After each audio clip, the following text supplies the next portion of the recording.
कौन बता सकता है, कौन बता सकता है कि क्या गुजरी है आले मोहम्मद पर। खत्म हो गई बात। जो जो दरबार में गुजरी है निगाह देख रही थी। 350 कुर्सियां इधर, 350 कुर्सियां इधर, बीच में अहले हरम हैं। ये जुमला रोने के लिए काफ़ी था। सारे नामहरम बैठे हुए हैं और बीच में सैयदुस सादात खड़े हुए हैं। सैयदुस सादात भी कोई आम नहीं, रसूल की बेटियां, रसूल की नवासियां, जिनकी रगों में खून रसूल दौड़ रहा था, वो बीच में खड़े हुए थे। ऐसे में कैदी बैठ गए। कुछ लोगों से बातचीत हो रही है। अंदर महल के अंदर आवाज पहुंची कि कुछ कैदी आए हैं, कुछ कैदी आए हुए हैं। जैसे ही महल के अंदर आवाज पहुंची कुछ कैदी आए हैं, कनीज़ें दौड़ के गईं। यजीद की बीवी से कहा कुछ कैदी आए हैं। रोने के लिए काफी था ये जुमला। बीवी का नाम हिंद है। किसी जमाने में आले मोहम्मद की कनीज रह चुकी है, किसी जमाने में आले मोहम्मद की कनीज रह चुकी है। शहजादी जैनब ने पर्दा करना सिखाया था हिंद को। शहजादी जैनब ने तरबियत की थी हिंद की। शहजादी जैनब बताती थी कि चादर कैसे ओढ़ी जाती है, मखना कैसे पहना जाता है, बता चुकी थी। आज़ाद कर दिया, पूरी एक कहानी है, वो फिर कभी अर्ज करूंगा। जनान खाने में बैठी हुई है, सजी हुई बैठी हुई है, हाकिम वक्त की ज़ौजा है। किसी ने आके कहा कैदी आए हुए हैं दरबार में। कहा अच्छा, कहा चलें देखते हैं कौन है, पूछते हैं। एक बार चली। कैदी एक खराबे में बैठे हुए हैं, एक खराबे में बैठे हुए हैं, दरबार सजा हुआ है, बातें हो रही हैं। कहा कैदियों को ले जाओ, शाम को फिर पेशी होगी। एक खराबे में दरबार के बिल्कुल बाहर खुली छत के नीचे कैदियों को बिठा दिया गया। हिंद को मालूम हुआ कुछ कैदी आए हुए हैं। कहा चलो चल के मिलते हैं। एक शोर हुआ कि हाकिम वक्त की ज़ौजा आ रही है। उधर से करीब गया ऐलान करने वाला। कहा कैदियों जरा होशियार होके बैठ जाओ, हाकिम वक्त की ज़ौजा तुमसे मिलने आ रही है। जैसे ही उम्मे कुलसूम ने, जैनब ने सुना कि हिंद आ रही है, एक बार सब गर्दन झुका के बैठ गए। जैनब ने उम्मे कुलसूम से कहा, उम्मे कुलसूम ने उम्मे लैला से कहा। उम्मे लैला उम्मे रबाब को देख रही थी, उम्मे रबाब उम्मे फरवा को देख रही थी। एक बार सब ने कहा कि आके हमें इस फटे हाल में देखेगी, न मालूम पहचानेगी या नहीं पहचानेगी, न मालूम क्या गुजरेगी। सब बीबियां गर्दन झुका के बैठ गईं। हाथ तो रस्सियों से बंधे ही हुए थे। अपने चेहरे को बालों से मजीद ढांप लिया कि ये हमें देखने ना पाए, ये हमें देखने ना पाए, हमें पहचानने ना पाए। एक बार बीबियां गर्दन झुका के बैठ गईं। हिंद आ गई। हिंद ने जैसे ही देखा अजीब फटे हाल से कैदी बैठे हुए हैं जिनके सरों पर रिदा नहीं है। वहां से निगाह हटी, उसने देखा एक बीमार कैदी बैठा हुआ है, जिसके हाथों में हथकड़ियां हैं, जिसके पांव में बेड़ियां हैं, जिसके गले में तौके खारदार है, जिसकी पुश्त से खून बह रहा है, जिसका पूरा लिबास खून से तर हुआ हुआ है, जिसके रुखसार पर तमाचों के निशान हैं।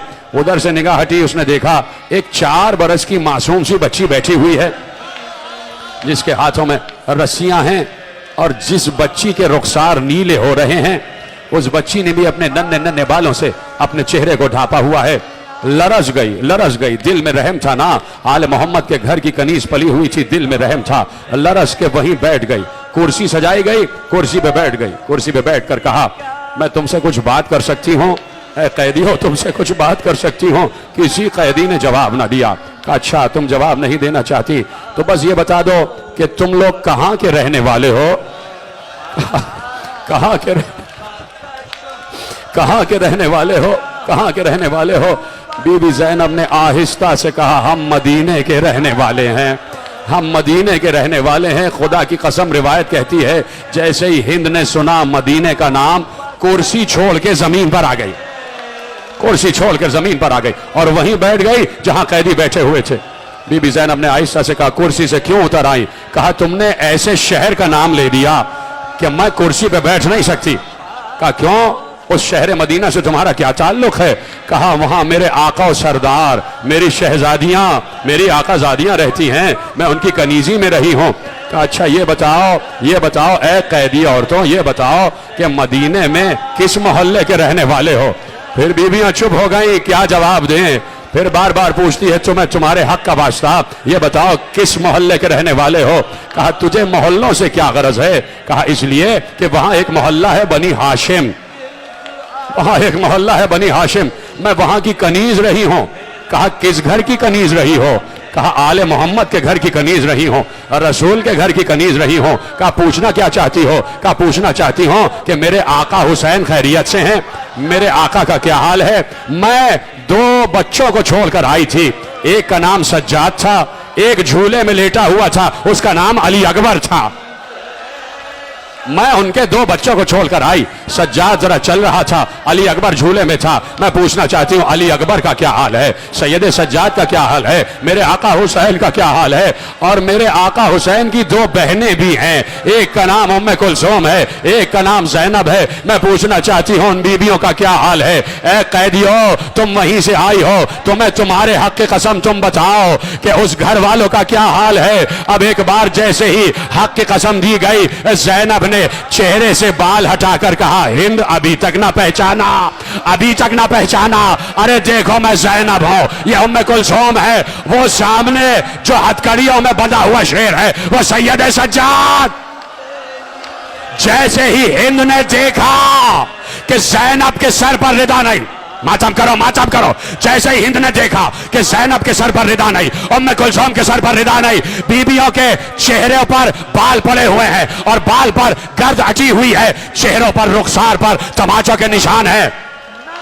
क्या सुन रहे हैं आप? आपकी आवाज बुलंद हो जाए। जैसे ही सुना कि चेहरों पर रुखसार पर तमाचों के निशान हैं, सरों पर चादर नहीं है, हिंद खड़ी हो गई।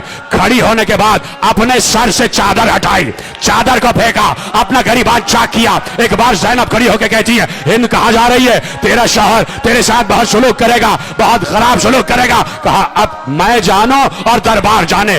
बीबी को तन्हा छोड़कर एक बार भरे दरबार में बेरिदा हिंद नामहरमों के मजमे में आई। यजीद ने जैसे ही देखा कि मेरी बीवी उस आलम में आ गई कि सर पर रिदा नहीं है, बेख्तियार तख्त से दौड़ता हुआ उतरा, अपने दोस्त से अबा उतारी, हिंद के सर पर डाली और कहा यह किस आलम में आ गई? नामहरमों के मजमे में हाकिम वक्त की ज़ौजा इस आलम में आ गई। हिंद ने एक बार अबा को सर से उतार कर फेंका और एक बार लानत करके कहा तुझे शर्म नहीं आती रसूल की बेटियों की रिदा छीन कर अपनी ज़ौजा के सर पर रिदा रख रहा है। अरे क्या जवाब देगा रसूल अल्लाह को? क्या जवाब देगा फातिमा ज़हरा को? क्या जवाब देगा अली इब्न अबी